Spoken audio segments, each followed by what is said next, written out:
మూడు గ్రామాల ప్రజలకు అలాగే పెద్దలు సోదరులు చెల్లా బాబు గారికి పాత్రికేయులకు ఇక్కడికి విచ్చేసిన అధికారులందరికీ నమస్కరించుకుంటా. ముఖ్యంగా ఇక్కడికి వచ్చి చూస్తే చాలా బాధగా ఉంది. వందలాది కుటుంబాలు కడుపు కొట్టి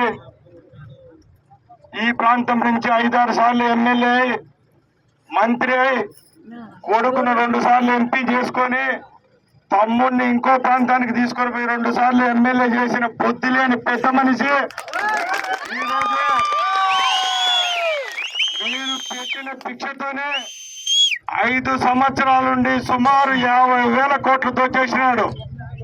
అంతటితో చాలించకుండా ఆయన సొంతూరు ఇక్కడి నుంచి ఉంటే ఒక 20 కిలోమీటర్లు ఉంటుంది. అదే ప్రాంతంలోనే చిన్న చేపల చెరువును తీసుకొని ఏదో పెద్ద నాగార్జున సాగర్ ప్రాజెక్ట్ తాగట కడతానని చెప్పి వందలాది ఎకరాలు ఈ తాతలు ముత్తాతలు సంపాదించుకున్న భూములను కూడా కొల్లగొట్టడానికి ప్రయత్నించిన పెద్దిరెడ్డి రామచంద్రారెడ్డికి భూమి పైన నూకలు చెల్లే రోజులు వచ్చేసినాయి.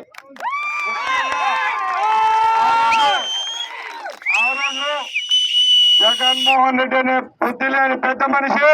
మరిన్ని వీడియోస్ కోసం ఛానల్ ని సబ్స్క్రైబ్ చేయండి. లేటెస్ట్ అప్డేట్స్ కోసం వాట్సాప్ ఛానల్ ని ఫాలో చేయండి. అండ్ లింక్ డిస్క్రిప్షన్ లో ఉంది.